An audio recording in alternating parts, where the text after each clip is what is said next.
See the link underneath the video, as per usual, folks, has all this information. Senator Elizabeth High Chief Warren is rightly worried about a bloated defense budget, but as a wise man once said, the devil is in the details. In this case, the Prince of Darkness is wearing high heels, pandering for votes, and pretending to be Indian.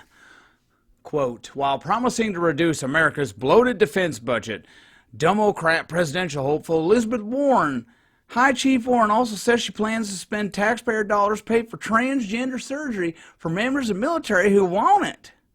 What's more, as president, Warren says she would empower healthcare providers to declare service members' desire to have a sex change operation a medical necessity, according to a plan published on her Warren for President website, end quote. I freely admit we won't have millions of folks seeking to butcher their own.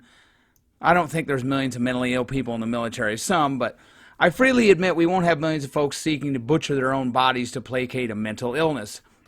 In the grand scheme of things, it won't mean that much in the federal spending game. However, it's that mindset, it's not that much.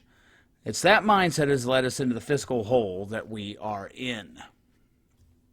If you want to pretend to transition to another gender, go ahead. And why are the choices male to female and female to male?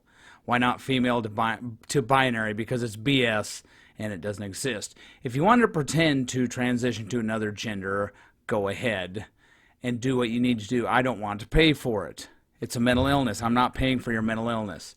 She's worried about a bloated defense budget, but pandering to a slice of a minority to get their gender reassignment / sex change paid for by taxpayers. Warren's faux concern about spending, specifically defense, is a laugher indeed.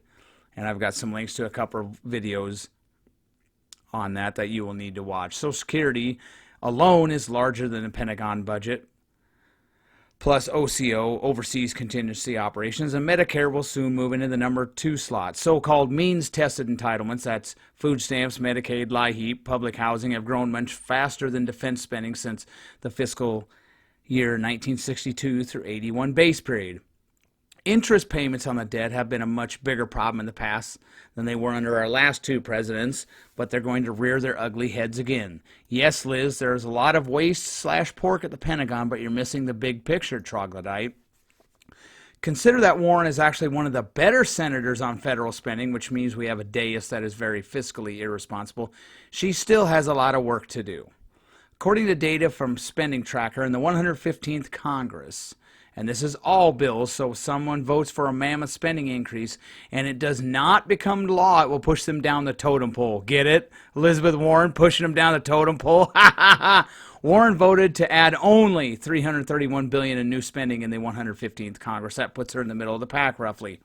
Fun fact, faux conservative Ted Cruz voted to add more spending than Bernie Sanders. Yikes! Holy moly. In the 114th Congress, Warren only voted to add $436 billion in new spending. Look at all those Republicans who found their inner fiscal conservative when Oboingo was president. As soon as Trump got in, guys like Ted Cruz were like a 10-year-old in a candy store and a line of credit. Warren wasn't anywhere near the biggest spender, plenty of clowns leaving her in the dust. In the 113th Congress, everyone was a big spender and some were certainly worse than others. Warren was competing with the biggest of the big spenders, voting to add a whopping $1.263 trillion in new spending. Who was president then? I wonder if it changed.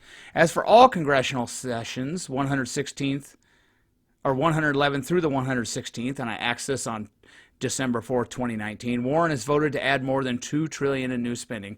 I wonder if she was aghast when Dick Cheney said deficits don't matter. If Warren is concerned about Pentagon defense bloat, then maybe she needs to revisit some of her own roll call votes, several of them which I list, where she contributed to that defense bloat. I urge all of you to go read some of the spending items in those bills that became law. Warren is either senile or thinks all of us are stupid. A pushback a progressive might mount against this is, well, Congress always adds lots of riders to these bills, whether it's an omnibus or continuing resolution, it always gets out of control. That's true, but isn't it her job to put the brakes on this since Congress has the purse strings? I guess it's easier to throw up your hands and say, that's just the way it is, like Bruce Hornsby would say, than then talk out of the other side of your pie hole while running for president. Senator Rand Paul has attempted to fix this by prohibiting multiple subjects and thus multiple bills, which leads to an omnibus bill chock full of crap that 50 people want. Rand Paul's tried to fix that by prohibiting multiple subjects and multiple bills from being consolidated. Elizabeth Warren didn't bother to co-sponsor that bill, and part of the reason they do that is then they call the president's hand and say, well, you have to veto everything. If there's 10 things in there you don't like but 49 you like, let's see you veto the whole budget. And they do that on purpose. Elizabeth, only low IQ morons are buying what you're selling. P.S. Warren is so against defense bloat that she had a hissy fit when Donald Trump threatened to leave Syria. Does she listen to herself? So basically, Elizabeth Warren is unelectable. She's an idiot. Her voters, her sycophants, do not look at the details. They listen to a 2-minute soundbite, and they've got it all figured out. But no, if you check all the stuff I've got in there at the link, you'll find out Elizabeth Warren is full of you-know-what. Have a nice day,